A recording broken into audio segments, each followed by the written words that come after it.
Problem दिसतोय का?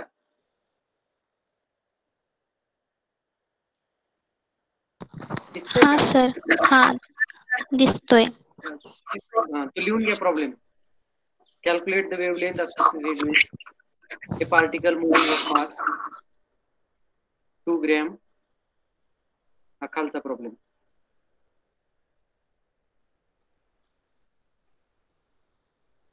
With velocity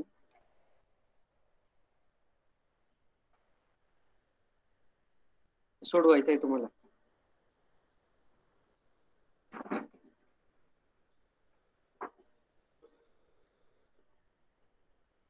lecture चालू आहे.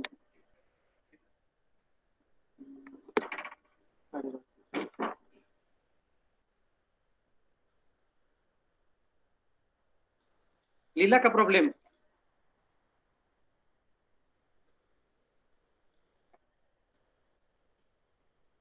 झाला का लिहून? अरे कोणतरी बोला.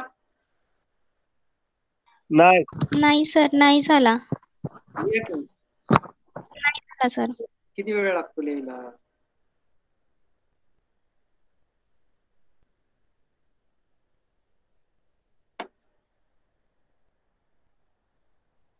कॅल्क्युलेट, फक्त प्रॉब्लेम लिहायचंय, वरचं नाही लिहायचं तुम्हाला. खाली प्रॉब्लेम दिला एक्झाम्पल 1.2 हे लिहायचे. Calculate the wavelength associated with a particle moving of mass 2 gram with velocity 3312.5 metres per second. बस झालं का लिहून? आता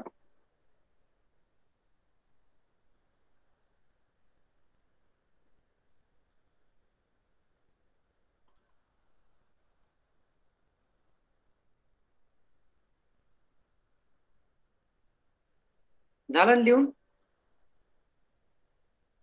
हा झाला. आता आपण जेव्हा स्टार्ट केलं होतं तेव्हा मी तुम्हाला डी ब्रॉग्ली हायपोथेसिस बद्दल सांगितलं होतं. डी ब्रॉग्ली हायपोथेसिस वरून आपण ते डी ब्रॉग्ली वेवलेंथ कॅल्क्युलेट केली होती. तिचा फॉर्म्युला तुम्हाला माहिती आहे डी ब्रॉग्ली वेवलेंथचा. Lambda is equal to H upon P. H म्हणजे काय असतो आपला प्लँक्स कॉन्स्टंट, पी म्हणजे असतं मोमेंटम. ओके, आणि पी इज नथिंग बट काय असतं तुमचा P is equal to M into V. Okay, P is equal to M into V. मग तुम्हाला प्लँक्स कॉन्स्टंटची व्हॅल्यू माहिती आहे. प्लँक्स कॉन्स्टंटची व्हॅल्यू काय असते एच ची. आता तुम्हाला याच्यात काय काय दिलेले प्रॉब्लेम मध्ये? मास दिलं एम, बरोबर आहे ना. Calculate the wavelength associated with the particle of mass M दिलंय. नंतर व्ही पण दिलंय तुम्हाला, म्हणजे वरची एच ची व्हॅल्यू पण आहे तुमच्याकडं. एच ची व्हॅल्यू तुमच्याकडं, नंतर एम व्ही ची व्हॅल्यू पण आहे तुमच्याकडं. तुम्हाला काय काढायचंय? लॅम्बडाची व्हॅल्यू कॅल्क्युलेट करायची आहे. फॉर्म्युला माहिती आहे तुम्हाला? फॉर्म्युला माहिती आहे ना? फॉर्म्युला माहिती आहे ना? मी सांगितलं होतं ना फॉर्म्युला तुम्हाला. हो सर, माहिती आहे. तो फॉर्म्युला वापरा.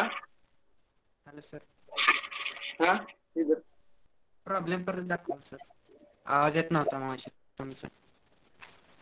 मी बोलतच नव्हतो, दाखवतच होतो की प्रॉब्लेम. थांबा.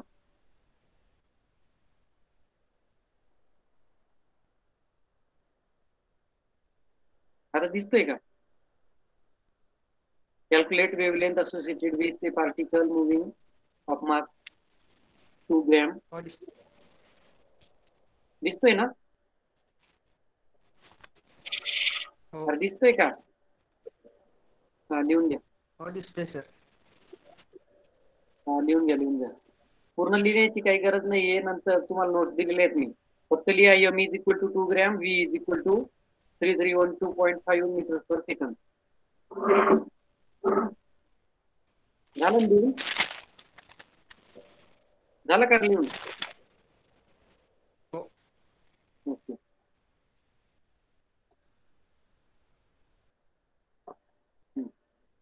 आता तुम्हाला एम ची व्हॅल्यू दिली, व्ही ची व्हॅल्यू दिली, एच ची व्हॅल्यू तुम्हाला माहिती आहे. त्यावरून तुम्हाला काय कॅल्क्युलेट करायचंय? लॅम्बडा. ओके, ते युनिटचं व्यवस्थित कन्व्हर्जन करून घ्या आधी, आणि मग तुम्ही ते कॅल्क्युलेशन करा. तुम्हाला फॉर्म्युला माहिती आहे ना? डी ब्रॉग्ली वेवलेंथ आपण घेतली होती, lambda is equal to H upon P. P is nothing but काय असतं तुमचा एम व्ही. करा कॅल्क्युलेट मग. Lambda is equal to H ची व्हॅल्यू तुम्हाला माहिती आहे, divided by M into V.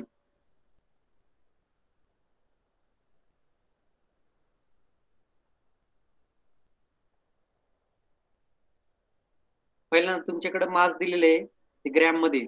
Okay, त्याचं कन्व्हर्जन तुम्ही किलोग्रॅम मध्ये करा. 2 ग्रॅम म्हणजे किती किलो?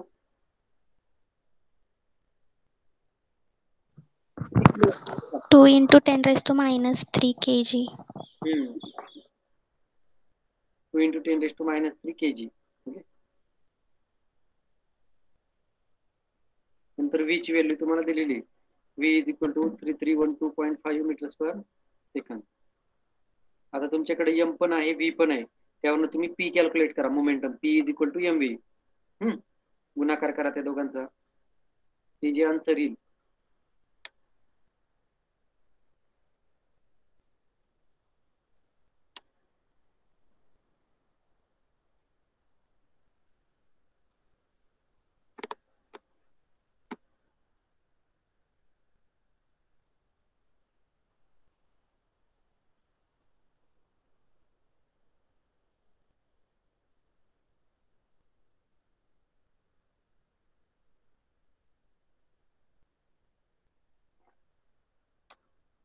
झालं कॅल्क्युलेट करून.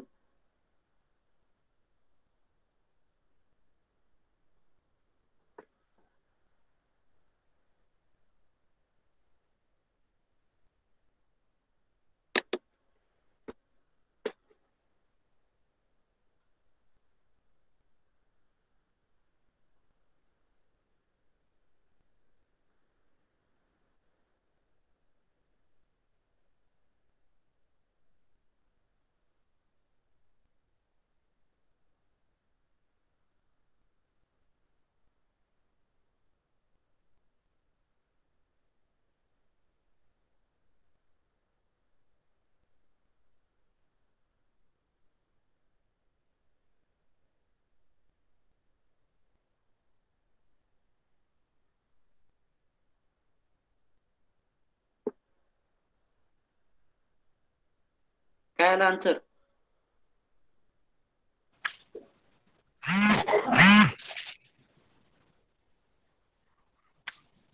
आवाज नाही येते. 10 raised to 34 metre. 10 raised to 34 metre. कोणाचं आलं?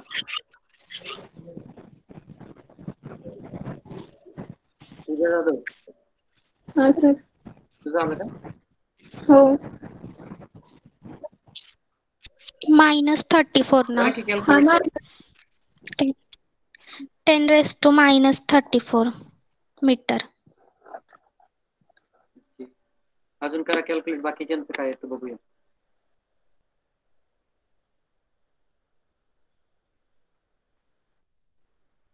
कोमल, किती आला आन्सर?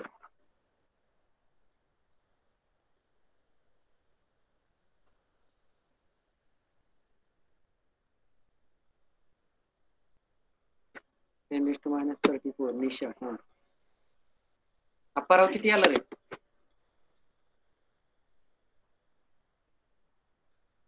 अनिकेत,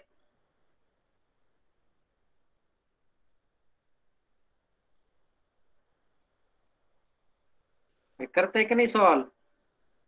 म्यूट करून गायब झाले सगळे. श्रीधर किती आला आन्सर? श्रीधर,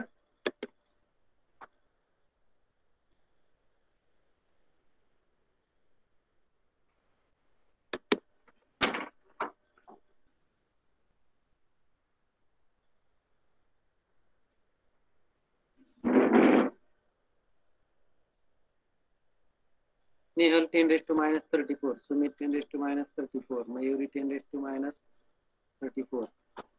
अजून बाकीचे सोडत आहे का नाही? निखिल काय आला answer? Nikhil,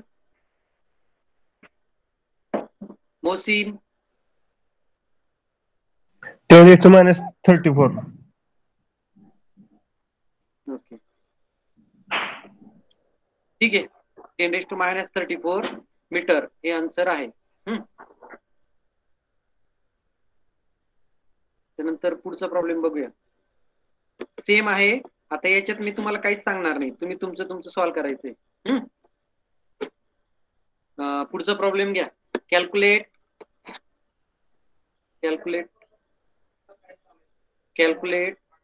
the de Broglie wavelength. Calculate the de Broglie wavelength. Calculate the de Broglie wavelength of an electron. Calculate the de Broglie wavelength of an electron moving with speed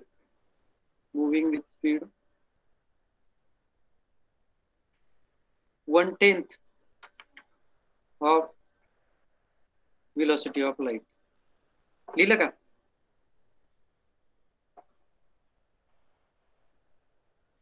थांबा मी प्रेझेंट करतो. त्यात लिहा.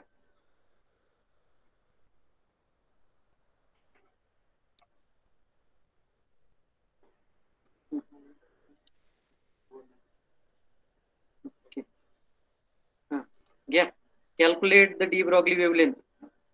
हा प्रॉब्लेम लिहा खालचा.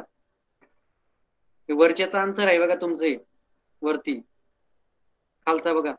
Calculate the de Broglie wavelength of an electron moving with speed 1/10 of velocity of light. लिहिलं का?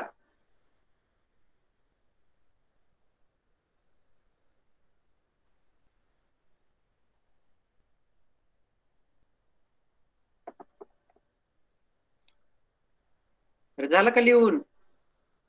Pranab sir झालं लिहून? बरं ठीक आहे.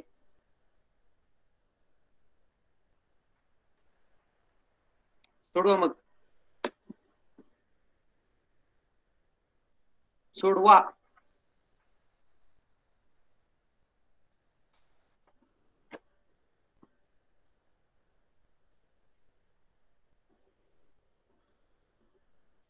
फॉर्म्युला सेम वापरायचा आहे. फॉर्म्युला सेम वापरायचा आहे. ओके. फक्त इथं काय दिलंय 1/10 velocity of light. Velocity of light तुम्हाला माहितीच आहे. याचं 1/10 करायचंय.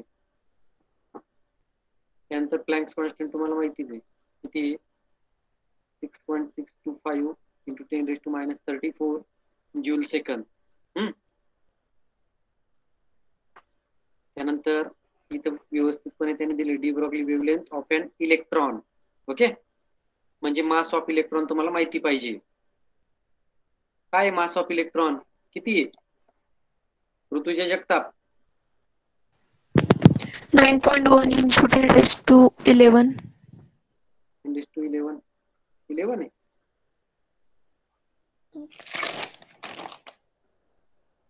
कोण सांगते? प्रणव क्षीरसागर.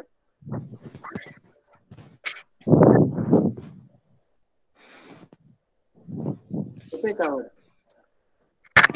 9.10 into 10⁻31. कोण सांगितलं? अरे कोणी सांगितलं? सर श्रेया कर्नूल. हा श्रेया, हा बरोबर सांगितलं. बरोबर असो किंवा चुकीचं असो, तुम्ही उत्तर देणं महत्वाचं असतं. म्हणजे ऋतुजाने चुकीचं दिलं काय बरोबर दिलं, इट डझंट मॅटर. पण तुम्ही उत्तर देताय म्हणल्यावर तुम्ही काहीतरी सहभाग घेताय त्याच्यात, हे महत्वाचं आहे. समजलं का? बाकीच्यांना तर आवाज देऊन आमचा घसा दुखायला लागतो, पण ते काही उत्तर देत नाही. If you go wrong doesn't matter, but you should try it. समजलं का? चुकीचं उत्तर दिलं म्हणून काय होत नाही, पण तुम्ही ट्राय केलं हे खूप महत्वाचं आहे. काय करतात ते पण ट्राय करत नाही.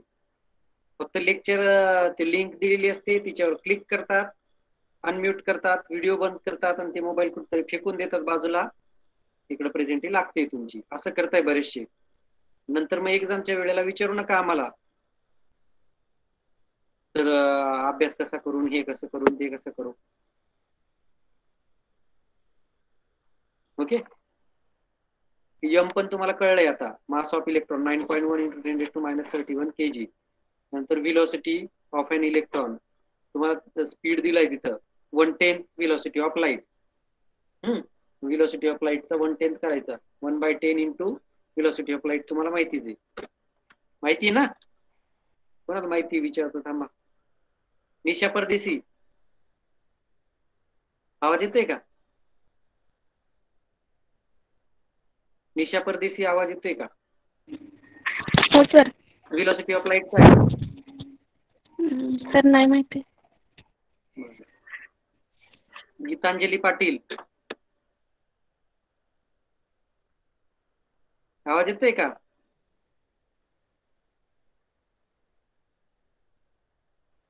अनिकेत राजगे, अनिकेत आवाज येतोय का? व्हिलॉसिटी ऑफ लाईट माहिती असेल तरच प्रॉब्लेम सोडवता येईल ना. 3 into 10⁻⁸ meter per second.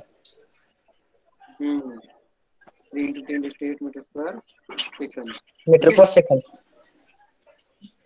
ठीक आहे. मग व्हिलॉसिटी ऑफ लाईट तुम्हाला माहिती आहे, त्याचं 1/10 करा. नंतर प्लँक्स कॉन्स्टंट तुम्हाला माहिती आहे. प्लँक्स कॉन्स्टंटची व्हॅल्यू काय आहे? आता ते कोणाला विचारतो थांबा. त्यांना प्लँक्स कॉन्स्टंटच माहिती नसतं, प्रॉब्लेम सोडवता येईल. अपाराव म्यूट कर.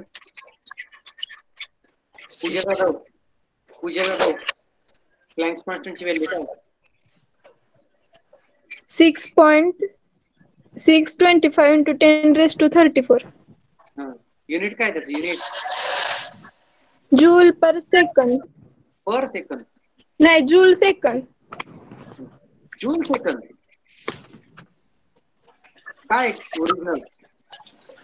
हेड जूल पर हेड.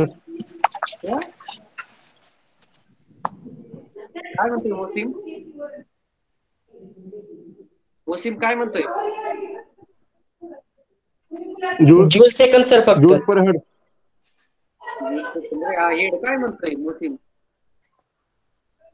ज्याने बरोबर जूल पर हेड. सांगितलं जूल पर हर्ट्ज गेला तो तिकडे फ्रिक्वेन्सी मध्ये. जूल सेकंद असतं, जूल सेकंद. बरोबर सांगितलेलं पूजा जाधवने. जूल सेकंद, पण कॉन्फिडन्स पण असावा तुमचं उत्तर सांगण्यात. जूल सेकंद. ओके. आता तुमच्याकडे सगळे व्हॅल्यू आहेत. स्पीड ऑफ लाईट आहे, प्लँक्स कॉन्स्टंट आहे, मास ऑफ इलेक्ट्रॉन आहे. स्पीड ऑफ लाईटचं 1/10 करा. काय? स्पीड ऑफ लाईटचं 1/10 करा. त्याच्यावरनं तुम्हाला व्ही ची व्हॅल्यू मिळून जाईल. मग एम आहेच तुमच्याकडे, मास ऑफ इलेक्ट्रॉन, व्ही ची व्हॅल्यू आहे, एम इंटू व्ही करा, तुम्हाला पी ची व्हॅल्यू मिळून जाईल. पी ची व्हॅल्यू जशी मिळाली तसं मग पुढचं फॉर्म्युला तुम्हाला माहिती आहे, lambda is equal to H upon P. त्याच्यात टाका आणि आन्सर काढा.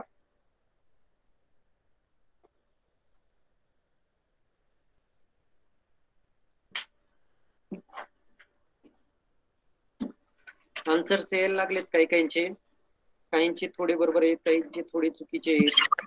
2.43 into 10⁻11 meter. 2.43 42. 42 into 10⁻11 metre. हा.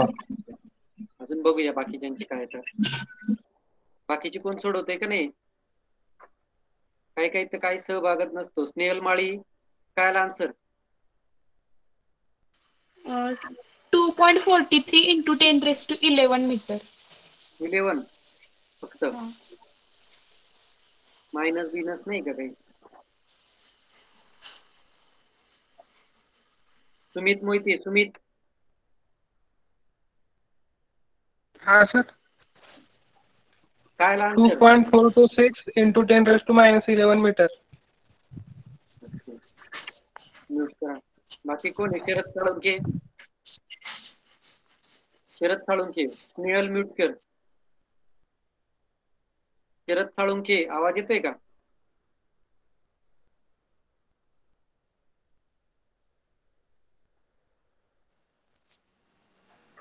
अरे आवाज येतोय का शरद साळुंखे?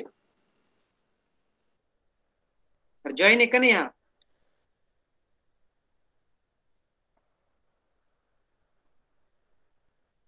तुमची प्रेझेंटी लागणार नाही हा. जो अनम्यूट करून आन्सर देणार नाही, पहिलंच सांगतोय मी. शरद साळुंके आवाज येतोय का?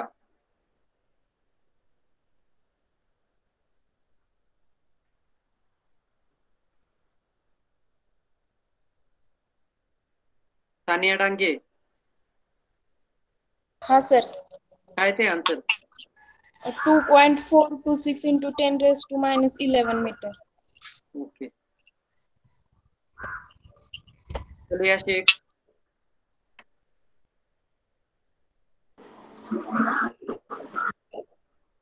काय आला आन्सर सलिया?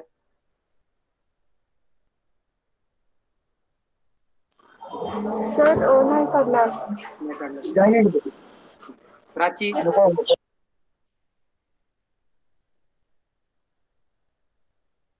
प्राची आवाज येतोय का? हो सर. तुझं ते नाव एडिट कर व्यवस्थित.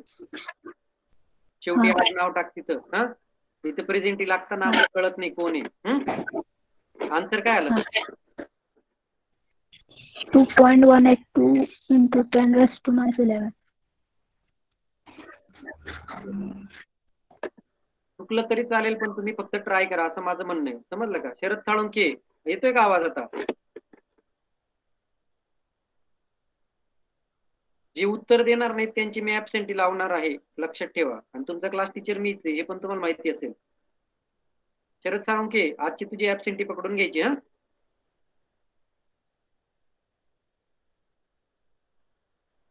अनिकेत राजगे, अनिकेत आवाज येतोय का?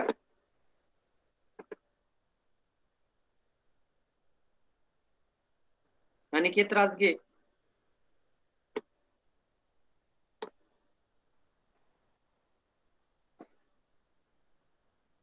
अप्पाराव माने, हॅलो. काय आला आन्सर? टाकली sir answer 2.43 into 10 raised to minus 11 metre. आणि अँस्ट्रॉम मध्ये कन्व्हर्जन केलं की 0.24. ठीक आहे, नेक्स्ट प्रॉब्लेम बघूया. म्यूट कर. नेक्स्ट प्रॉब्लेम बघूया. डी ब्रॉग्लीचे आपले आता प्रॉब्लेम झालेले आहेत. त्याच्याशी रिलेटेड तुम्हाला अजून प्रॉब्लेम पण येऊ शकतात. एक घरून सोडून आणा, म्हणजे होम असाइनमेंट साठी घ्या तुम्हाला problem. Find the de Broglie wavelength. Find the de Broglie wavelength of neutron whose energy is 1 electron volt. Find the de Broglie wavelength of neutron whose energy is 1 electron volt. लिहिला का? de Broglie wavelength of neutron. Sir परत सांगा. Find the de Broglie wavelength of neutron. De Broglie wavelength of neutron whose energy is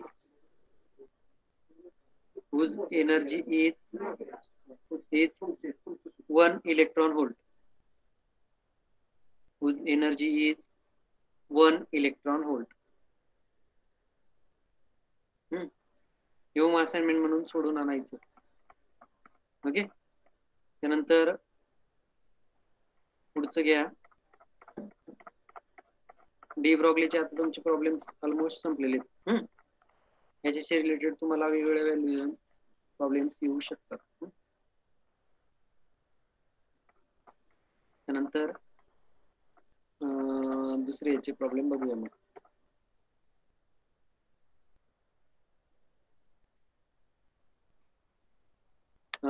याच्यावरती बघूया, हायजेन्सबर्ग uncertainty principal वरती. Okay,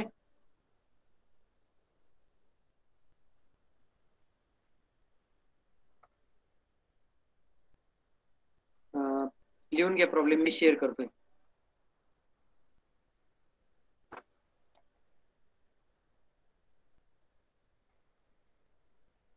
तो problem लिहा. What is the possible uncertainty in the position of an electron moving with velocity 10 raised to 6 meters per second.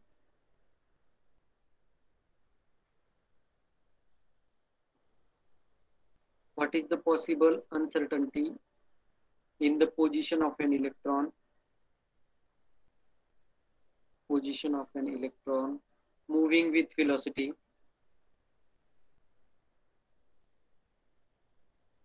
moving with velocity 10 raised to 6 meters per second.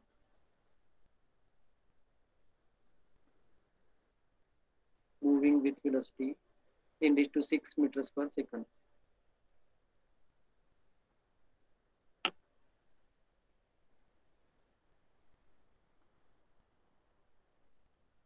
आता हे uncertainty प्रिन्सिपलशी related problem आहेत.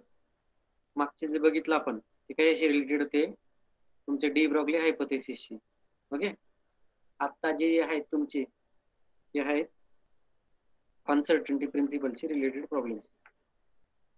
Okay, लिहिला का problem? Problem हो sir लिहिला. लिहून झाला ना?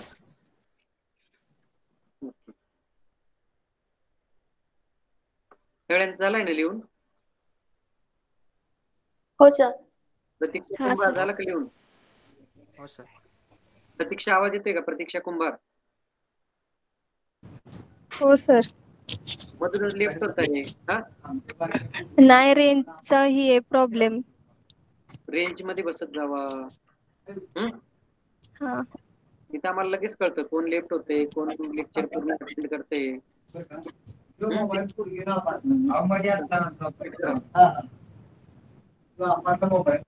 म्यूट कर, म्यूट. ठीक आहे, प्रॉब्लेम लिहून झाला असेल तर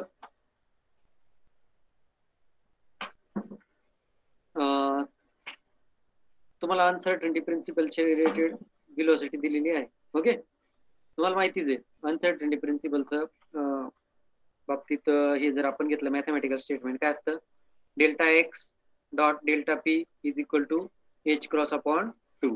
okay, H cross is nothing but काय असतं तुमचा H upon 2 pi. Okay, H cross is nothing but H upon 2 pi.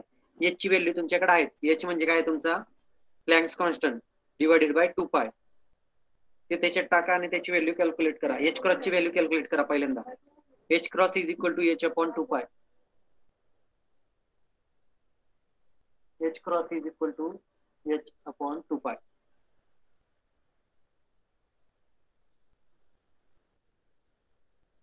H cross is equal to H upon 2 पाय.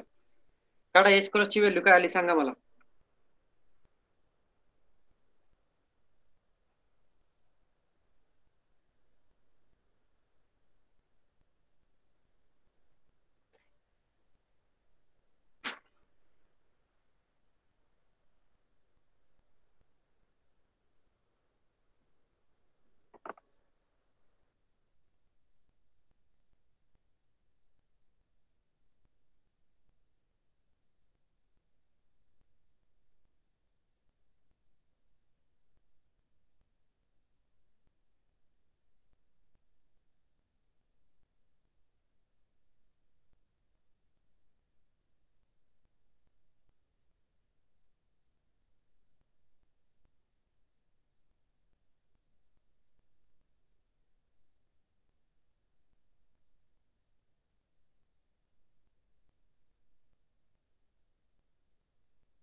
बरं काय काय आली एच क्रॉस ची व्हॅल्यू?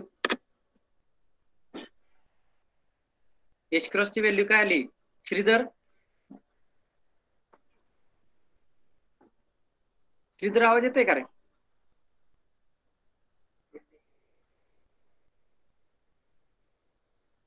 दीप्ती, दीप्ती आवाज येतोय का? चल हा 1.05 इंटू 10 रेज टू मायनस हे आली 34. 4 टाकायचं राहिलं असेल या पुढं. Prachi 1.04, Mayuri Gorpade 1.055 into 10 raise to minus 34 बरोबर आहे. Okay, 1.055 into 10 raise to minus 34 joule सेकंद. ओके, म्हणजे आता तुमच्याकडं एच क्रॉस ची व्हॅल्यू आहे. आता प्रॉब्लेम व्यवस्थित वाचा. काय दिले त्याच्यात? What is the smallest possible uncertainty in the position of an electron. काय दिलंय? इलेक्ट्रॉन दिलंय. तुम्हाला इलेक्ट्रॉनचं मास माहिती पाहिजे. आता मागच्याच प्रॉब्लेम मध्ये आपण घेतलं इलेक्ट्रॉनचं मास किती आहे? m is equal to 9.1 into 10⁻31 kg. Okay, m म्हणजे आता तुमच्याकडे m अवेलेबल आहे. Okay, m is equal to 9.1 into 10⁻31 kg. त्यानंतर तुमच्याकडे v पण अवेलेबल आहे. v तुम्हाला दिला आहे. v किती आहे तुमच्याकडे available? v is equal to 10⁻6 metres per सेकंद. तुम्हाला डेल्टा पी काढायचा आहे. Delta P is equal to तुम्हाला माहिती आहे m इंटू व्ही, बरोबर आहे का नाही? मग m 9.1 इंटू 10⁻31 आणि हा इंटू 10⁻6 या दोघांचा गुणाकार करून तुमचा m येईल. किती येईल मग तो? 10⁻31 आणि हा 10⁻6 म्हणजे किती येईल तो?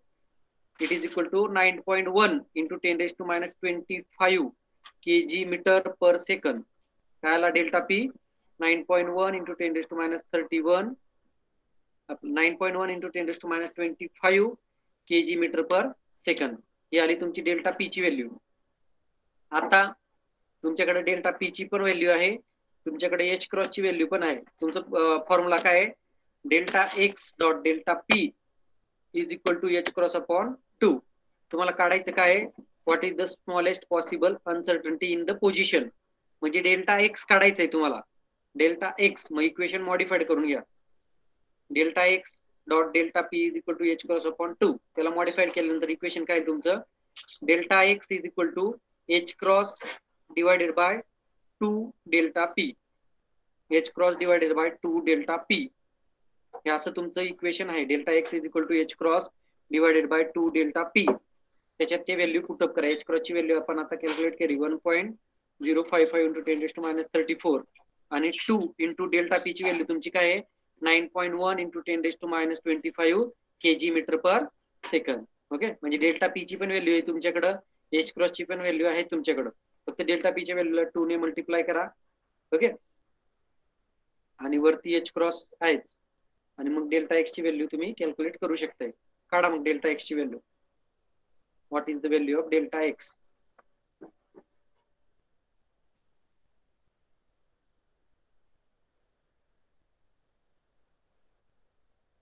प्रेझेंटी खूपच कमी आहे तुमची. 19 स्टुडंट प्रेझेंट आहे, म्हणजे 50% प्रेझेंटी आहे फक्त.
काय आला answer?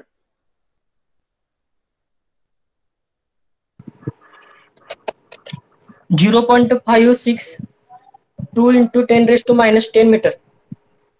0.562 into 10 raised to minus 10 meter. Okay. अजून बाकीच्यांचं काय आहे?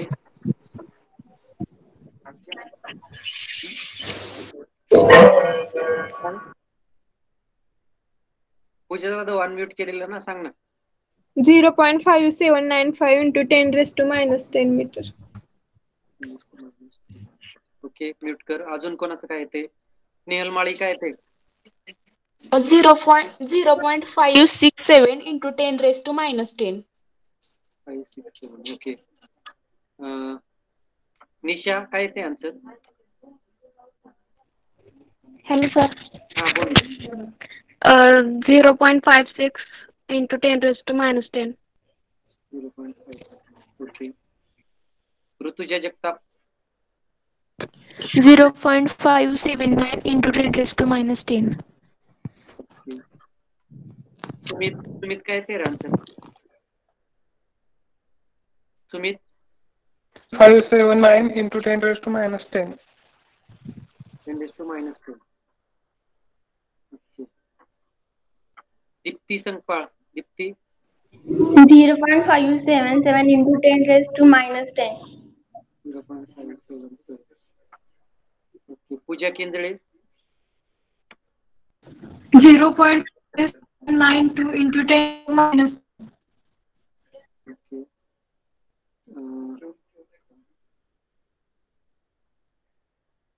शरद काय येते आन्सर? शरद साळुंके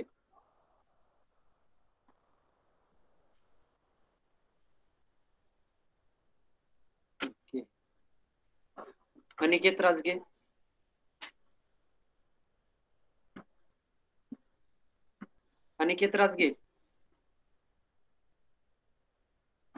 'येतोय का आवाज?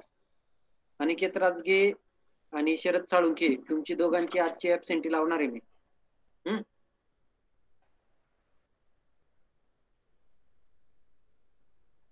अप्पाराव काय आला होता answer? Apparao Mane 0.562 into 10 raised to minus 10 meter. Okay. 0.56 10 raised to minus 10 metre म्हणजेच तुमचं 0.56 अँगस्ट्रॉम युनिट. काय काय 0.57 आलं असेल अँगस्ट्रॉम युनिट. हे आहे तुमचं delta X dot delta P. त्याच्यावरनं आपण डेल्टा एक्स ची व्हॅल्यू तुमची कॅल्क्युलेट केलेली आहे. ओके. त्यानंतर एक प्रॉब्लेम तुम्ही घरून सोडून आणा. लिहा प्रॉब्लेम लिहा. अन इलेक्ट्रॉन हॅज स्पीड ऑफ घरून सोडून आणा म्हणजे तुम्ही इथे येणारच नाही. फक्त होम असाइनमेंट म्हणून सोडवा. Okay. An electron has speed of लिहा.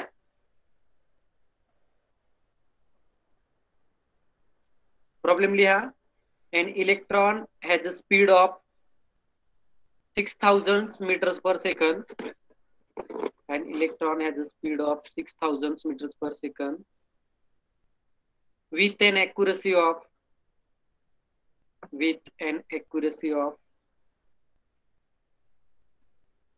0.02%. An electron has a speed of 6,000 meters per second with an accuracy of 0.02%. 0.02%. Full stop. Calculate the uncertainty with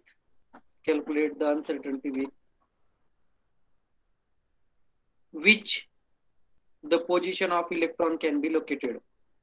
Calculate the uncertainty with which the position of an electron can be located. With which the position of an electron can be located. With which the position of an electron can be located. लिहिला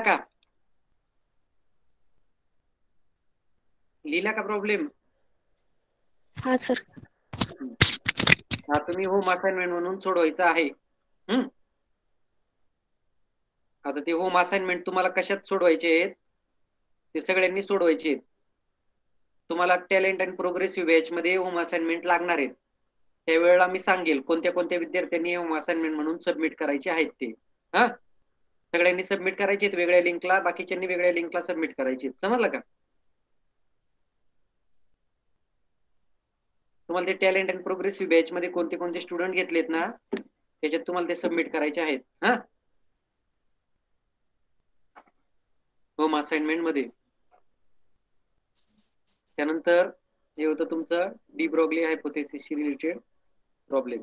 आपल्या याची uncertainty प्रिन्सिपलशी related होते, de Broglie हायपोथेसिसशी related problem आपले झालेले आहेत. Okay, त्यानंतर आपण बाकीच्या गोष्टींची रिलेटेड घेऊया.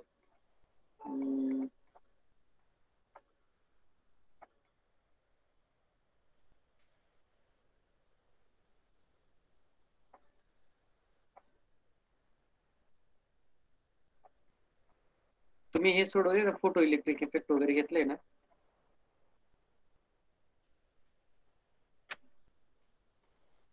हे लिहिले का फोटो इलेक्ट्रिक इफेक्ट वगैरे तुम्ही? ओके, ठीक आहे. मग हे असाइनमेंट म्हणून सोडवा तुम्ही. बाकी काही डाऊट्स आहेत का तुमचे? बाकी काही डाऊट्स आहेत का? हे प्रॉब्लेम तुम्ही सोडून आणा. ओके,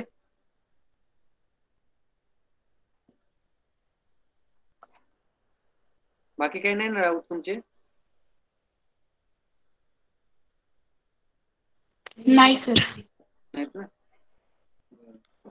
ठीक आहे. मग तुमचं युनिट नंबर 1 संपलेलं आहे. तुम्हाला नोट्स मी प्रोव्हाइड केलेल्या होत्या गुगल क्लासरूम वरती पण आणि व्हॉट्सअप वरती पण. मिळाल्या का नोट्स तुम्हाला सगळ्यांना? युनिट 1च्या हो सर. युनिट 1च्या ए पॉइंट पासून झेड पॉइंट पर्यंत मी तुम्हाला सगळ्या नोट्स प्रोव्हाइड केलेल्या आहेत. सगळी थिअरी आहे त्याच्यात, प्रॉब्लेम्स आहेत त्याच्यात, एमसीक्यू रिलेटेड आहेत त्याच्यात, शॉर्ट आन्सरचे क्वेश्चन आहेत त्याच्यात, लॉंग आन्सरचे क्वेश्चन आहेत त्याच्यात. म्हणजे तुम्हाला ज्या ज्या गोष्टी लागणार आहेत ते युनिट 1शी रिलेटेड या ऑल सगळ्या त्या युनिट 1च्या तुमच्या त्या नोट्स मध्ये अवेलेबल आहेत. तुम्ही त्याच्यावरनं तुमच्या स्वतःच्या नोट्स काढायच्या आहेत. ओके, ठीक आहे ना? आता आपण सर तुमचं युनिट नंबर 2 शिकवताय तोरणे सर. मी तुमचं युनिट नंबर 3 पुढच्या लेक्चरला स्टार्ट करणार आहे. समजलं का? पुढच्या लेक्चरला युनिट नंबर 3 स्टार्ट करूया. समजलं का? हो सर. ओके, त्याच्या आधी तुम्हाला होम असाइनमेंट वगैरे काय काय देईल ते तुम्ही सोडवायचं आहे आणि ते गुगल क्लासरूम वरती अपलोड करायचे आहेत. ते तुम्हाला मिळतील तशा होम असाइनमेंट सोडवायच्या, त्याचे MCQ, problems, long answer, short answer, म्हणजे तुमची तेवढी एक्झामची प्रॅक्टिस होईल. हा, ठीक आहे ना? हो सर. ठीक आहे, पुढच्या लेक्चरला जॉईन करा मग कोणाचं असेल ते. हा, okay, have a good day to all. Yes sir. Thank you sir.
Next lecture ह्याच लिंकला जॉईन होणार आहे ना आता?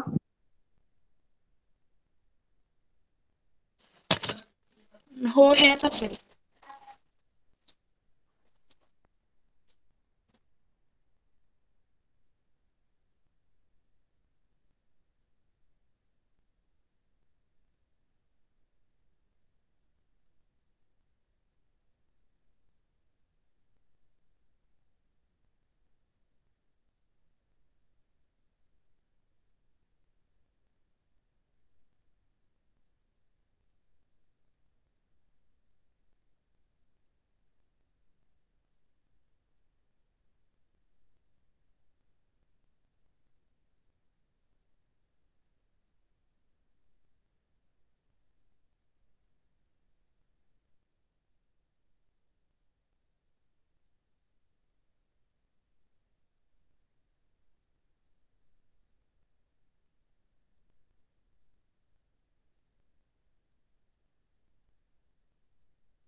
हॅलो, आवाज येतोय का?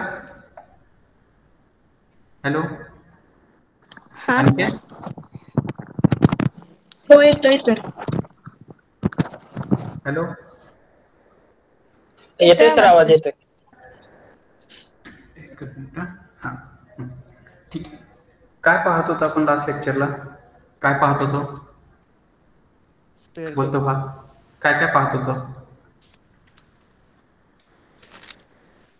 स्पेरिकल कोऑर्डिनेट सिस्टीम बघत होतो.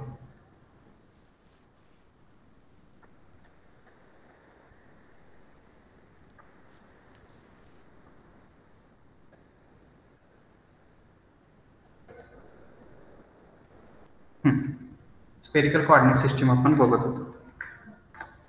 ओके, त्याच्यात काय पाहत होतो आपण? सगळ्यांना तयार? करू का? करू का चालू लेक्चर? तुमचं रायटिंग मटेरियल वगैरे घेऊन तयार आहे सगळेजण? हो सर. ओके, मी काय करतो, स्क्रीन शेअर करतो.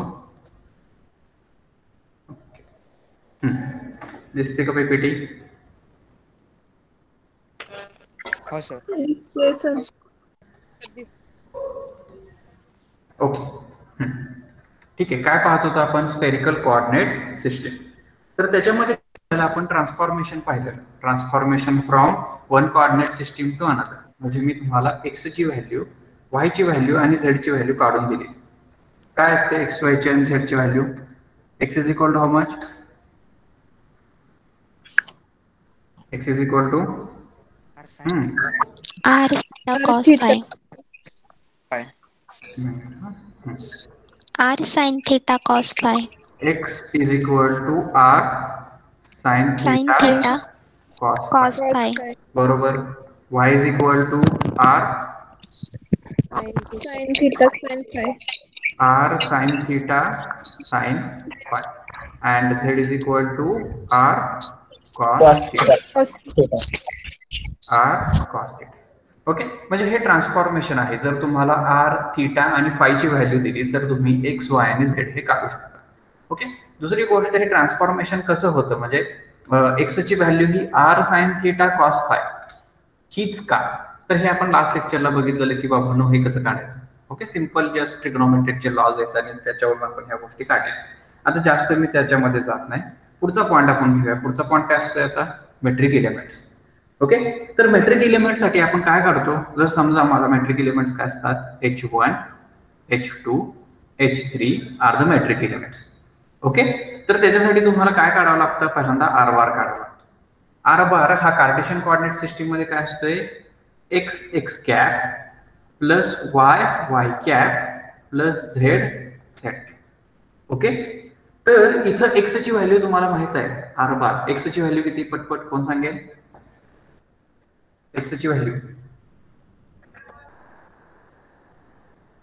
अरे आता तर सांगितली. X is equal to how much? r sin theta r sin theta cos phi. बोलतो का? जेवढ्या वेळ तुम्ही जास्त वेळा म्हणाल तेवढं तुमच्या लक्षात राहील. प्लस y ची व्हॅल्यू किती? r sin theta cos phi. sin phi बरोबर. Okay,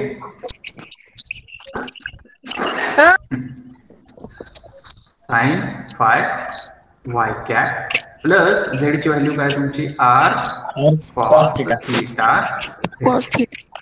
z cap. ओके, हा तुमचा झाला काय? r बार. आता मला सांगा, जर मेट्रिक इलेमेंट अलॉंग मला r काढायचा असेल, बघा हे झालंय आपलं. मेट्रिक इलेमेंट अलॉंग r काढायचा असेल तर तो काय असतोय? H1 किती असतोय तुमचा? H1 metric element along r किती हे सांगितलेलं आपण. कसं काढायचं? डो आर बार बाय डो काय असेल ते तुमचं. जर समजा तुम्हाला H1 काढायचं, H1 इथं किती आहे तुमचा? r च्या रिलेटेड, तर तो डो आर पण त्याचं मॅग्नेट्यूड. ओके, जर तुम्हाला थीटाच्या अलॉंग काढायचं असेल तर थीटा म्हणजे H2, तर तो काय असणार? डो आर बार बाय डो थीटा पण त्याचं मॅग्नेट्यूड. आणि H3 काय असणार? बार बाय डो फाय त्याचं मॅग्नेट्यूड. म्हणजे हा झाला तुमचा H1, हा झाला तुमचा H2 आणि हा झाला H3. हे बघितलं आपण. म्हणजे जो तुमचा वेक्टर असतो, जनरल वेक्टर असतो, तर त्या वेक्टरचं विथ रिस्पेक्ट टू द ते कॉर्डिनेट जर मी डेरिव्हेटिव्ह घेतलं, पार्शियल डेरिव्हेटिव्ह घेतलं आणि जो येणारा वेक्टर त्याचं जर मी मॅग्निट्यूड घेतलं तर आपल्याला काय मिळतंय, आपल्याला त्याच्या करस्पॉन्डिंग मेट्रिक एलिमेंट मिळतोय. क्विक. ओके. आता बघा पटपट, हा तुम्हाला मोठा क्वेश्चन आहे, हा तुम्हाला विचारू शकतात. तर H1 ची काय व्हॅल्यू इथं दिलेलीच आहे, सांगा बघू. मी एरेज करतो, एक एक एक काढूयात आपण. H1 H2 H3. H1 काय बोलतो हा, आता तर दिलेलं लिहून इथं. dou r bar by dou r.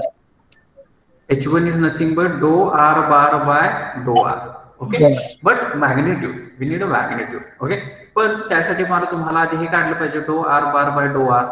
म्हणजे हा जो तुमचा वेक्टर आहे त्याचं डेरिव्हेटिव्ह घ्यायचं with respect to the r. आता ही जी काय तुमची फर्स्ट टर्म आहे, ही जी फर्स्ट टर्म आहे त्याचं डेरिव्हेटिव्ह सांगा with respect to the r. बाकीच्या सगळ्या गोष्टी काय करायच्या, तुम्हाला कॉन्स्टंट ठेवायच्या. बाकीच्या सगळ्या गोष्टी constant. Sine theta cos phi. Sine theta cos phi. बरोबर. ओके. एक्स कॅप पण येणार प्लस याचं डेरिव्हेटिव्ह घ्या with respect to the r. Simple आहे, खूप सिंपल आहे. हा, कोण सांगेल? आता तुमची नावं बी मला माहित नाहीत, फक्त ऍस्ट्रोच्या मुलांची नाव माहित आहेत. हा, मानी come on. With respect to the r म्हणजे r कॉन्स्टंट ठेवायचा, बाकी सगळ्याचं डेरिव्हेटिव्ह घ्यायचं. मग किती येतंय, कोण सांगेल पटदिशी? सांगा लवकर, सांगा लवकर. बोलतो हा,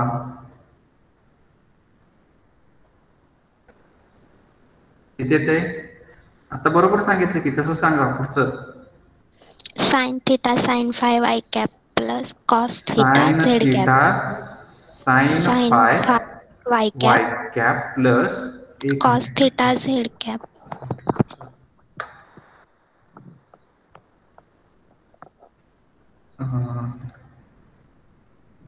एकच मिनिट. किती जण आहेत लेक्चरला? उत्तर अजिबात देत नाही बरं का तुम्ही. मानी अप्पाराव, दीपक, सॉरी दीप्ती, गीतांजली पाटील, मस्के निकिता, मयुरी, मोसिब, निखिल झोंबाडे. उत्तर अजिबात देत नाहीये तुम्ही. बाकी सगळे. सुमित, उत्तर द्या बाळांनो, उत्तर द्या. रेकॉर्डिंग चालू.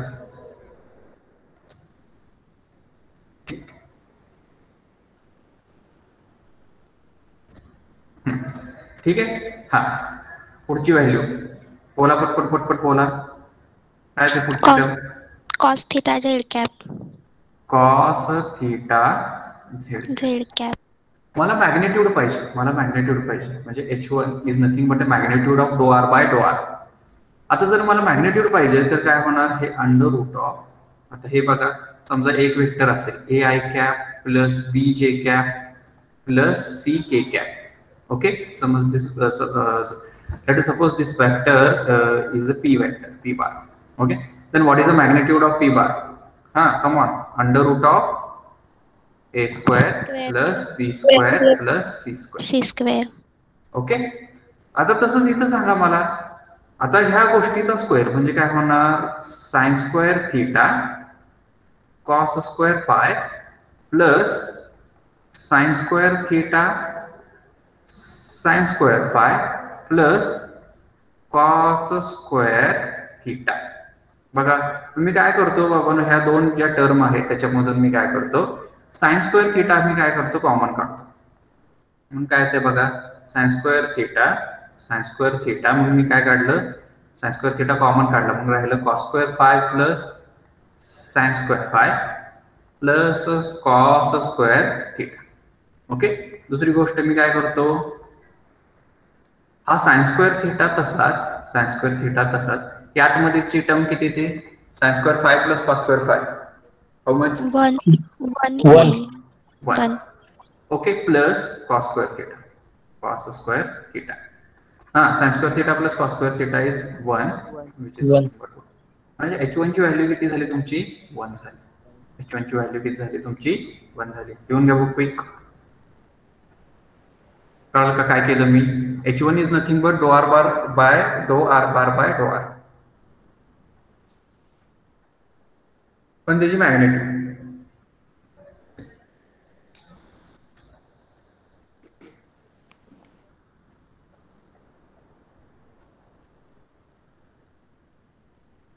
सोडवा. सिंपल आहे, काही अवघड नाहीये. जसं आपण मागच्या कोऑर्डिनेट सिस्टीम साठी काढलं तसंच येत आहे. विसरू नका ह्या गोष्टी, अजिबात विसरू नका.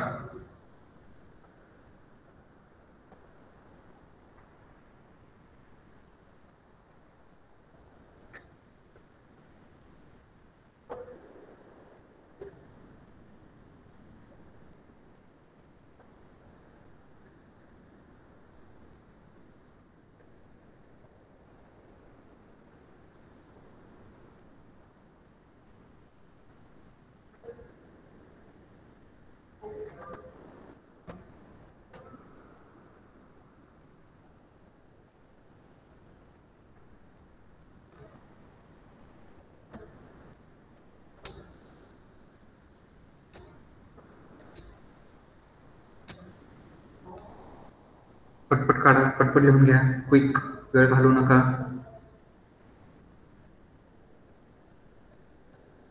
झालं सर. सगळ्यात झालं का? हो सर. अजून मोहसिन मुलानी, पाटील गीतांजली, मस्के निकिता. हो सर. झालं सगळ्याचं लिहून? झालं सर.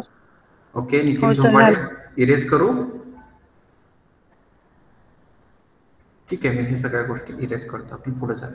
एक मिनिट. हा, सेकंड H2 किती असणार? H2 मग कोण सांगेल? दो आर बार बाय दो फाय का दो थीटा? दो थीटा. आर बार काय आहे तुमचा? आर बार इथे मला परत एकदा सांगा. R sine theta cos phi plus R sine theta sine phi Y cap plus R cos theta Z cap. Cos phi रे का कॉस थीटा बरोबर. कॉस थीटा झेड कॅप बरोबर.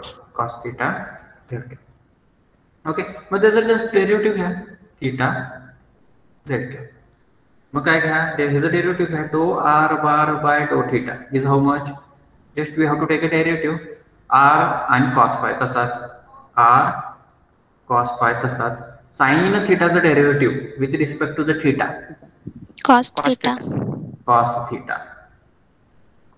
theta x cap plus R sine theta sine phi. मग sine थीटाचं derivative म्हणजे sine phi तसंच cos theta. Correct. Y cap plus R cos थिटाचं derivative Sin theta. Minus sine theta म्हणजे minus R sine theta झालं Z cap. आता हे minus plus काय होणार? मायनस होईल. मी तिथं एकदाच मायनस लिहून आणि ब्रॅकेट पण म्हणजे इथं काय होईल तुमचं? हे मायनस होईल. मग r cos phi sine theta cos theta x cap plus R sine phi cos theta y cap minus R sine theta Z cap. Okay. आता काय करायचं तुम्हाला? याचं मॅग्निट्यूड घ्यायचंय. डो आर बार बाय डो theta is magnitude of this vector under root of. मला निखिल झोंबाडे सांगेल. कॉमन जातो आहे का? नाही. मस्के निकिता उत्तर सांग. ब्रॅकेट मध्ये ओके बर. हा पुढं. हा cos square theta r square. R नाही तिथं. हा r square theta cos square phi theta कसं काय? फाय ना into cos square theta. Okay. हा प्लस हा कॉस स्क्वेअर थिटा नाही, आधी आर ने सुरुवात कर ना. आर स्क्वेअर हा cos square theta cos square theta. Sorry sir sine square phi. बरं ठीक आहे. मग इथे लिहा साइन स्क्वेअर साइन फाय. हा पुढची टर्म मायनस कशी काय होईल? Minus r whole square is nothing but r square ना. हा इथं कसं प्लसच होणार. प्लस होणार. R square theta sine square theta. आता काय काय कॉमन निघतंय बघा. इथं आर स्क्वेअर आहे, इथं आर स्क्वेअर आहे, इथं आर स्क्वेअर. मी आर स्क्वेअर कॉमन काढू शकतो का? काढू शकतो. आणि तो आर स्क्वेअर कॉमन काढलेला तो अंडर रूट मध्ये, म्हणजे बाहेर आल्यावर तो आर होईल. ओके, ह्याच्यात काय शंका कोणाला? काय शंका? नाही. ओके, ठीक आहे. परत अंडर रूट. आता इथं बघा, इथं ही टर्म फर्स्ट टर्म आणि सेकंड टर्म, इथं फर्स्ट टर्म आणि सेकंड टर्म, याच्यामध्ये काय कॉमन निघेल? काय कॉमन निघतंय का मला ते सांगा. काय कॉमन निघतंय का? हा cos square cos square theta common निघतंय. थीटा. हा कॉस स्क्वेअर थीटा कॉमन निघते, म्हणजे राहिलं काय? Cos square phi plus sine square phi, sine square phi. Okay, plus हे तुमचं काय असणार? Sine square theta. ओके, मी काय करतो, हा आर तसाच अंडर रूट ऑफ, हा आर तसाच अंडर रूट ऑफ, हा आर तसाच under root of. Okay, cos square theta, हे किती झालं तुमचं? 1 झालं, प्लस साइन स्क्वेअर थीटा, हे 1 झालं, हे 1 झालं. ओके, मग इथं हे किती झालं? मग सॉल्व्ह करून व्हॅल्यू किती आली टोटल? डो आर बार बाय डो थीटा किती रे? याची पण व्हॅल्यू किती झाली तुमची? 1 झाली, म्हणजे व्हॅल्यू आली तुमची ही R. therefore H2 is your R. Quick उत्तर काय देत नाहीये, हे उत्तर घ्या नुसतं.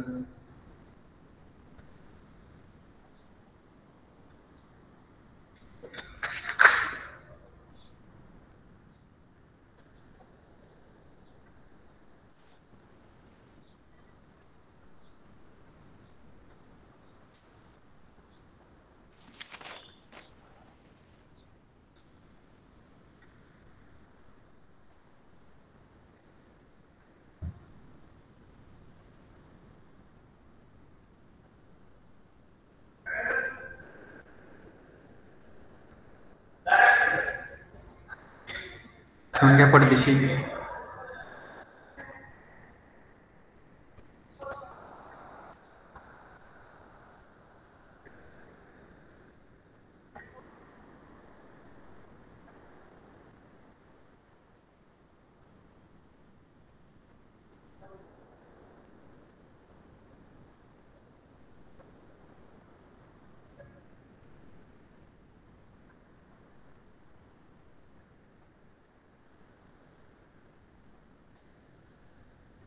पटपट लिहून घ्या, क्विक.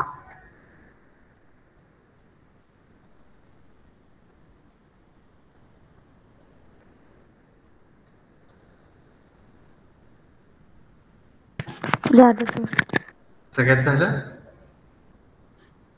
हो सर. हो सर. ओके, काय करतो हे इरेज करतो. पुढे जाऊयात आपण. H3 ची व्हॅल्यू ट्राय करा बघू. इथं काय येणार तुमचं? H3 येणार, आणि तिथं काय असणार? H3 is equal to how much? डो आर बार बाय डो फाय. मग हे जे काय तुमचा हा जो वेक्टर आहे त्याचा डेरिव्हेटिव्ह घ्या आणि सॉल्व्ह करा. किती ते मला सांगा H3 ची व्हॅल्यू. क्विक, तुम्ही ट्राय करा आता.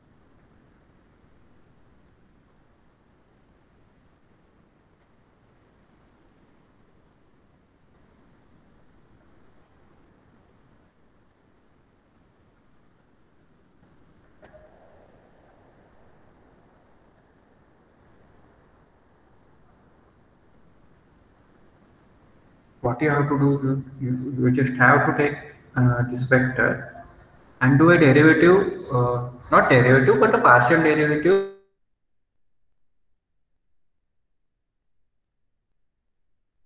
You have to take a magnitude of this what you got, and this magnitude is going to represent you H3, the third metric element for a spherical coordinate system.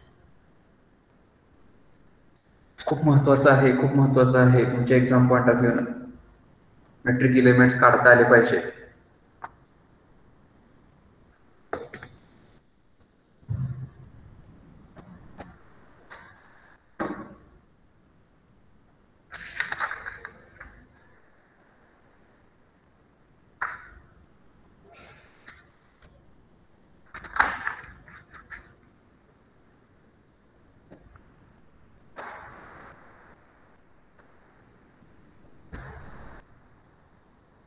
खूप महत्वाचं आहे, अजिबात neglect करू नका.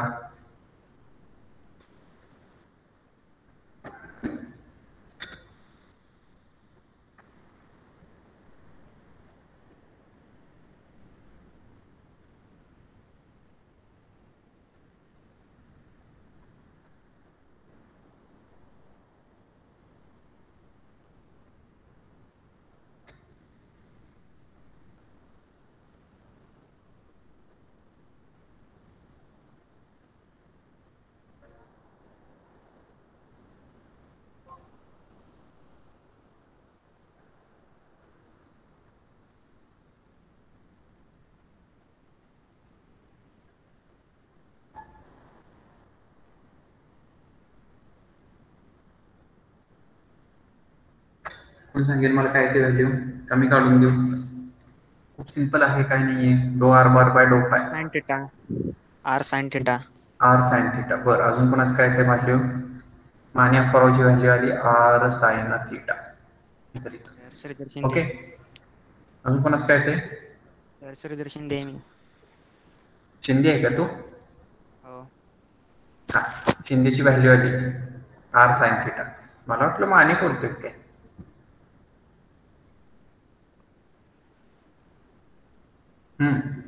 डो R bar by डो phi. फायची just value derivative घ्यायचे ना, तसं असेल तर काय होईल? आर साइन थिटा आणि कॉस फायचं डेरिव्हेटिव्ह मायनस साइन फाय, बरोबर. X cap plus R sine theta is as it is. R sine theta is as it is. Derivative sine phi, derivative sine phi is cos phi and y cap plus this term doesn't contains the phi term, so the derivative of this term is 0. That's why 0 z cap, which is nothing but a 0. Okay, minus r sin theta sin phi x cap plus r sin theta cos phi y cap. Okay, this is your dou r bar by dou phi. To find out the RH3, what you have to do? You have to take a magnitude of this vector, magnitude of a dou r bar by dou phi, which is going to be r square sin square theta sin square phi plus r square sin square theta cos square phi. Okay, just simplify this equation. r square दोन्हीकडे आहे, त्याच्यामुळे मी r square common काढतो आणि तो under रूटच्या बाहेर गेल्यानंतर r होईल. sin square theta आणि sin square theta कॉमन काढतो मी. sin square theta मी काय करतो? कॉमन काढतो. राहिलं काय? sin square phi plus cos square phi. Sin square phi plus cos square phi is nothing but a 1. That's why under root of sin square theta. Under root of sin square theta is sin theta. So you are going to get h3. Value of h3 is r sin theta. Value of h3 is r sin theta. बघा बघू, ज्यांना सुटलं नाही त्यांनी लिहून घ्या quick. मी इथं summarise करतो. What are the values of h1, h2 and h3? h1, h2, h3. The values are 1 r, r sin theta. खूप महत्वाचं आहे. 1 r, r sin theta. 1 r, r sin theta are the metric elements for the spherical coordinate system.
पटपट लिहून घ्या. काय अडचण आहे का याच्यामध्ये? खूप सिंपल आहे. जसं आपण आधी काढत होतो कार्टेशियन कोऑर्डिनेट सिस्टमला जसं काढलं, जसं आपण स्पेरिकल कोऑर्डिनेट सिस्टमला मेट्रिक एलिमेंट्स काढले, सेम आपण इथं पण मेट्रिक एलिमेंट्स काढतोय. कशासाठी? स्पेरिकल कोऑर्डिनेट सिस्टम मध्ये. तिथं जी प्रोसेस होती इथं पण तीच प्रोसेस आहे. H1 काय सांगतोय तर तुमचा डो आर बार बाय डो आर चं मॅग्नेट्यूड. H2 काय आहे तुमचा डो आर बार बाय डो थीटाचं मॅग्नेट्यूड आणि H3 आहे डो आर बार बाय डो फायचं magnitude. Okay.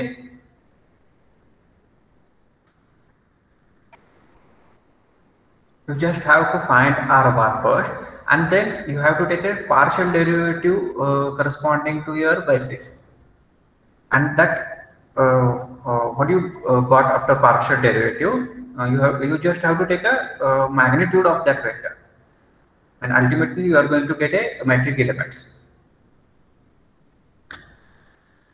So those are the metric elements for spherical coordinate system. What are the metric elements for the spherical coordinate system? Who is going to tell me?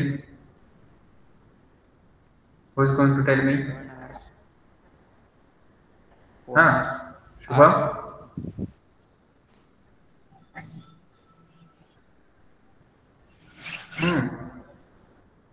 One r sin theta. 1 r sin theta. 1 r sin theta are the metric elements for the spherical coordinate system. 1 r sin theta.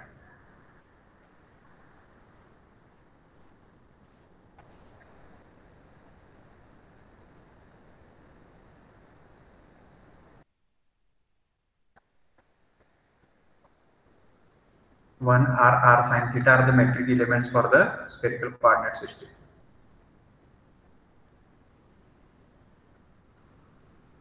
व्यवस्थित लिहून घ्या. हा खूप महत्वाचा question आहे. तुम्हाला long answer मध्ये हे विचारलं जाऊ शकते.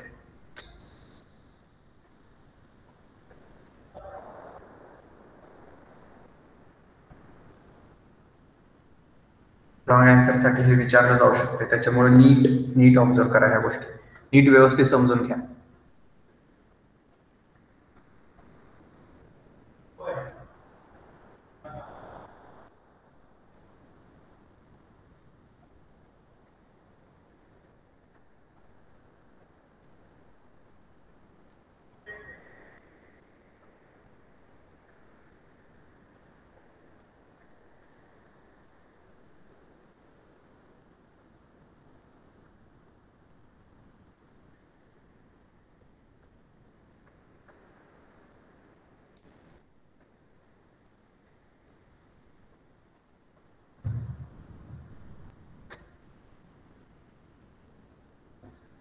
काय शंका याच्यामध्ये? काय शंका बाळांनो? नाही. अजून कोण उत्तर देत नाहीये? पटपट लिहून द्या. लिहून झालं का मयुरी? हा सर. ओके. अजून कोणतर पाटील एक आहे? ओके ठीक आहे. काय शंका याच्यामध्ये? नाही. ओके. मी हे इरेज करतो.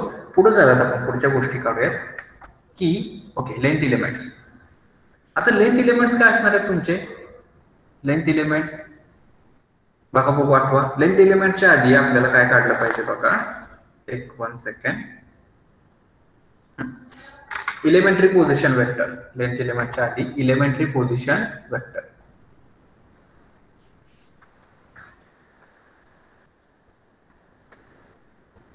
Elementary position vector. Okay. R bar. समजा एखादं तुमचं वेक्टर असेल, तो आर बार वेक्टर असेल, तो फंक्शन असणार आहे कोणाचा? आर थीटा फायचा फंक्शन. लक्षात घ्या हा आर आणि ह्या आर मध्ये फरक आहे. हा आर तुमचा वेक्टर रिप्रेझेंट करतोय आणि हा दुसरा आर त्या स्पेरिकल कोऑर्डिनेट सिस्टीम मधला तो बेसिस आहे. ते दोन्ही वेगवेगळे आहेत. म्हणजे आर इथं हा एक पोझिशन वेक्टर, हा इलेमेंटरी पोझिशन वेक्टर आहे आणि इथला आर हा बेसिस आहे. ओके. आता दुसरी गोष्ट, एकच मिनिट मी हे इरेज करतो. आता ह्या गोष्टी आपण कशा काढलेल्या आहे? D r bar is equal how much? D r bar is equal to how much? काढलेले आपण हे डो आर बार बाय डो आर डी आर प्लस डो आर बार बाय डो थीटा डी थीटा प्लस डो आर बार बाय डो phi d five.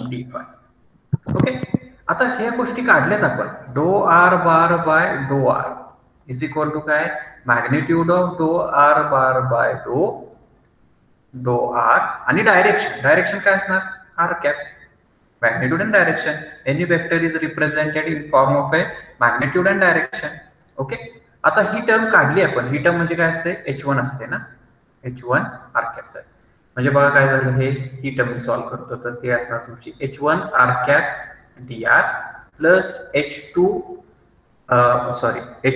Theta cap d theta plus H3 phi cap d phi. Okay. इथपर्यंत कळालं. इथपर्यंत काय शंका म्हणाला, काय शंका नाही. ओके ओके ठीक आहे. नंतर काय करतो मी, H1 ची व्हॅल्यू पुट करतो. H1 काय आहे तुमचा, H1 H2 H3 काय 1 R R sine theta. H1 H2 H3 काय झाले 1 R साइन थीटा. बघा मग मी H1 ची व्हॅल्यू पुट करतो 1, म्हणजे हे झालं तुमचं dr r बार dr r कॅप. व्यवस्थित लिहितो. H1 ची व्हॅल्यू 1 झाली, त्याच्यामुळे जे राहिले तर ते काय राहिले तुमचं dr r cap plus H2 ची व्हॅल्यू काय असते, r असते. H2 ची व्हॅल्यू काय असते, r असते. म्हणजे हे झालं r d theta theta cap plus H3 ची व्हॅल्यू काय असते तुमची, H3 ची व्हॅल्यू काय असते, r साइन थीटा. म्हणजे हे झालं r sine theta d five phi cap. खूप महत्वाचं आहे, इलेमेंटरी पोझिशन वेक्टर खूप महत्वाचा आहे. याच्यावरूनच तुम्ही इलेमेंटरी लेंथ एलिमेंट्स काढू शकता. खूप महत्वाचं आहे, अजिबात निग्लेक्ट करू नका. काय इलेमेंटरी पोझिशन वेक्टर कोण सांगते मला, कोण सांगते. dr bar is equal to dr r cap plus r d theta theta cap plus r sin theta d phi cap. बघा r bar is equal to dr r bar r bar is equal to dr r cap plus r sin अरे काय r bar is equal to dr r cap plus r d theta theta cap plus r sin theta d phi phi cap. खूप महत्वाचं आहे. तुम्हाला लॅग्रांजियन सोडवताना ह्या गोष्टी खूप महत्वाच्या आहेत. तुम्हाला तिथे या गोष्टीचं महत्व कळेल, एलिमेंटरी पोझिशन वेक्टर. इथे तुम्हाला क्वेश्चन असणारच आहे मॅथमॅटिकल, पण जर खरंच तुम्हाला फिजिक्स शिकायचं असेल तर याचं ऍप्लिकेशन डायरेक्ट लॅग्रांजियन मध्ये. आणि याच्यावरून तुम्ही लेंथ एलिमेंट्स पण सांगू शकता. कुठले कुठले लेंथ एलिमेंट्स असतील, dr r d theta बरोबर r d theta r sin theta d phi. बरोबर. लेंथ एलिमेंट्स बरोबर सांगितलं मयुरीच ना. हा ओके बरोबर सांगितलं तिनं. Length elements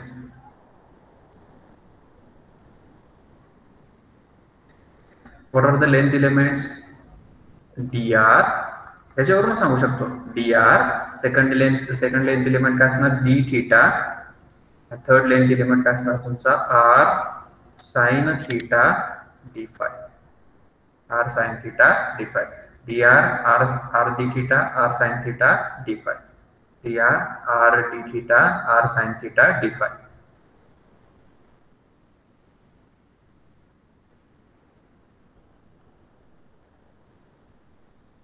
dr r d theta r sin theta d phi. Okay, so those are the length elements, and with respect to the length elements you can calculate the area elements also. ठेवून घ्या परदेशी. आणि इथंच आपण हे सगळं संपूया. Spherical coordinate system आज संपली तर उद्या कर्व्हिलिनियर कोऑर्डिनेट सिस्टीम होईल. कर्व्हिलिनियर कोऑर्डिनेट सिस्टीम म्हणजे जनरल कोऑर्डिनेट सिस्टीम असते. जनरल असं काही स्पेसिफिक नाही. त्या कर्व्हिलिनियर कोऑर्डिनेट सिस्टीमचे टाइप्स बाकीचे जे आता आपण 3 बघितले. कर्व्हिलिनियर कोऑर्डिनेट सिस्टीम म्हणजे जनरल कोऑर्डिनेट सिस्टीम की ज्याच्यामध्ये Q1 Q2 Q3 हे त्याचे बेसिस असतात. H1 H2 H3 हे त्याचे काय असतात, metric elements. General coordinate system म्हणजे कर्व्हिलिनियर कोऑर्डिनेट सिस्टीम, बाकी काही नाही त्याच्यात. Okay, curvilinear coordinate system is general coordinate system. Nothing else is there.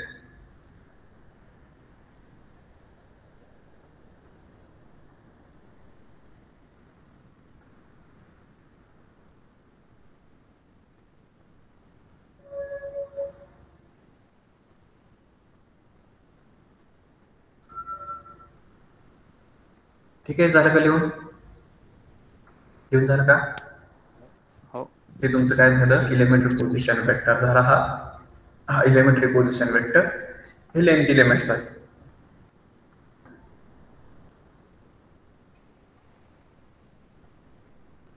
झालं का क्विक? झालं.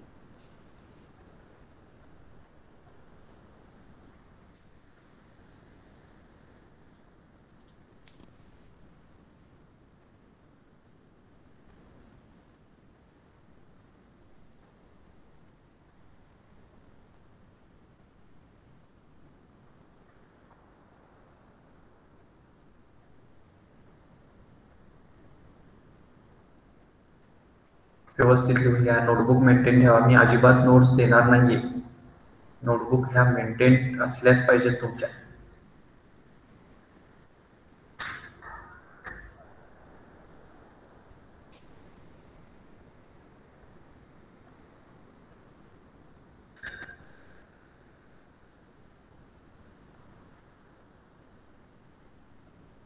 आणि जर तुम्हाला तसं रेफरन्स बुक पाहिजे, रेफरन्स बुक म्हणण्यापेक्षा टेक्स्ट बुक, तर टेक्स्ट बुकसाठी तुम्ही जो मागच्या वर्षीचं जे पुस्तक होतं त्यांच्या ह्याचं, तर ते तुम्ही वापरलं तरी चालेल ॲज ए टेक्स्ट बुक. त्याच्यामध्ये सगळे व्यवस्थित पॉईंट आहे. जो टॉपिक मागच्या वर्षी होता mathematical and statistics, physical statistical मेकॅनिक्समध्ये, तोच टॉपिक इथं आहे. त्याच्यामुळे ते जे बुक होतं मागच्या वर्षी पब्लिकेशनचं, ते ॲज अ टेक्स्ट बुक म्हणून तुम्ही वापरू शकता. ओके, त्याच्यामध्ये सगळे पॉइंट्स हे कव्हर केले.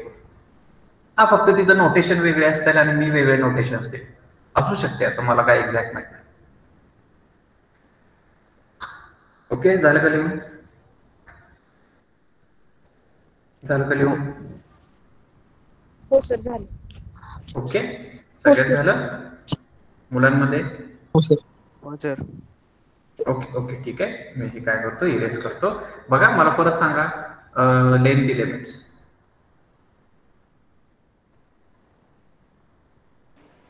What are the length elements? dr r theta r theta r d theta r sin theta d r sin theta d phi. Okay, those are the phi r sin theta d phi. Okay, so those are the length elements, and with the help of length elements you can easily calculate the area elements corresponding to the spherical coordinate system. आता बघा, dr कसं काढायचं area element मी तुम्हाला सांगितलंय, r d theta आणि इथं काय असणार तुमचा r sin theta d phi. Okay, area elements कसे काढणार तुम्ही, 1 by 1 काढणार, पण मी आधी सांगितलेलं area is a vector quantity. Okay, त्याच्या करस्पॉन्डिंग काय असणार तुमचे 3 एरिया एलिमेंट्स असणार. पहिले जर 2 तुम्ही एकत्र घेतले तर त्याची डायरेक्शन काय असणार, तिसऱ्याच्या डायरेक्शन.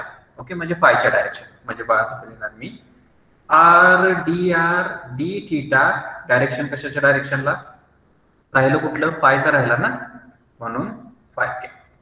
ओके, सेकंड काय असणार, आता हे झालं तुमचं फर्स्ट. सेकंड हा असणार तुमचा, मग तो काय असणार तुमचा r square sine theta d five. Direction कुठली, डायरेक्शन काय असणार आर कॅप. डायरेक्शन काय असणार आर कॅप. आता थर्ड जो आहे, थर्ड तो काय असणार तुमचा ह्या दोघांचा प्रोडक्ट. ह्या दोघांचा प्रोडक्ट म्हणजे काय असणार r sine theta d five dr.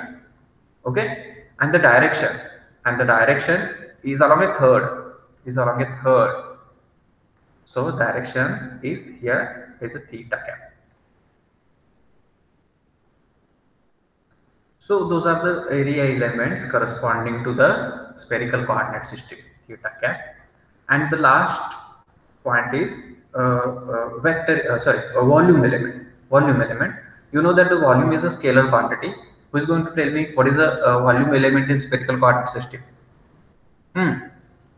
सगळ्याचा product r square theta dr d theta d. r square इथला r आणि इथला r square sin theta, correct? r square sin theta dr d theta d phi. Okay, so this is your volume element in spherical coordinate system. So let me summarize what we learned today. We have calculated the metric elements corresponding to the spherical coordinate system. What are the metric elements? H1, H2, H3. R1 R sin theta. R sin theta. Correct. 1 R sin theta are the metric elements. Then what is the elementary position vector? R bar. Come on. R bar is R theta theta phi. परत एकदा सांगा. R theta phi. dr r cap dr r cap dr r cap plus r d theta d theta theta cap plus खाली लिखतो r sin theta phi cap. हे तुमचं काय झालं elementary position vector. त्याच्यावरनं तुम्ही लेंथ एलिमेंट सांगितले, इथे दिलेले आहेत बघा लेंथ एलिमेंट. त्याच्यावरनं तुम्ही एरिया एलिमेंट सांगितलं आणि त्याच्यावरनं तुम्ही व्हॉल्यूम एलिमेंट सांगितलं. लिहून घ्या हे आजच्या लेक्चरची समरी क्विक. उद्यापासून आपण कर्व्हिलिनियर कोऑर्डिनेट सिस्टीम बघूया आणि त्याच्या करस्पॉन्डिंग ग्रेडियंट डायव्हर्जंट कर्वचे जे काय फॉर्म्स असतात ते बघणार आहे आणि एक्झाम्पल सॉल्व्ह करणार. जेवढे एक्झाम्पल्स आपण जास्त सॉल्व्ह करू तेवढं तुमच्यासाठी चांगलं. ओके, ग्रेडियंट डायव्हर्जन आणि कर्व क्विक लिहून घ्या पडदेशी.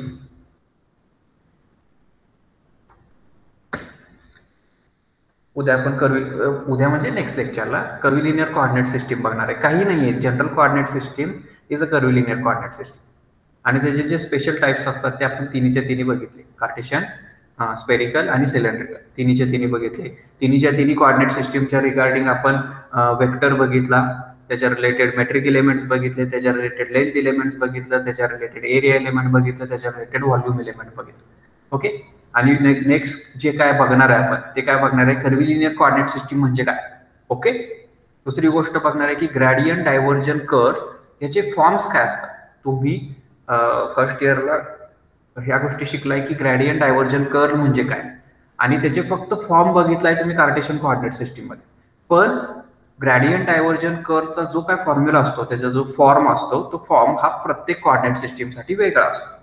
तर तो कसा काढायचा बाबा सिलेंड्रिकल कोऑर्डिनेट सिस्टीम साठी ग्रेडियंट डायव्हर्जन कर्व काय असतोय, स्पेरिकल साठी काय असतोय, तर ह्या गोष्टी आपण बघणार आणि त्याच्या करस्पॉन्डिंग प्रॉब्लेम्स म्हणजे हा धडा तुमचा संपतो.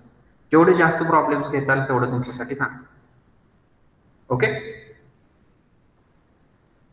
आणि एक्झामला तुम्हाला प्रॉब्लेम्सच असणार आहेत फक्त. ही गोष्ट लक्षात ठेवा की एक्झामला फक्त प्रॉब्लेम्सच असणार.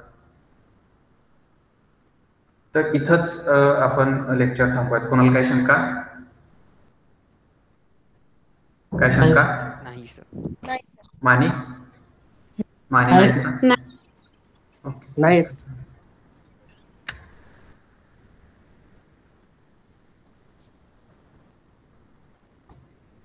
ठीक आहे, इथंच थांबूयात आपण.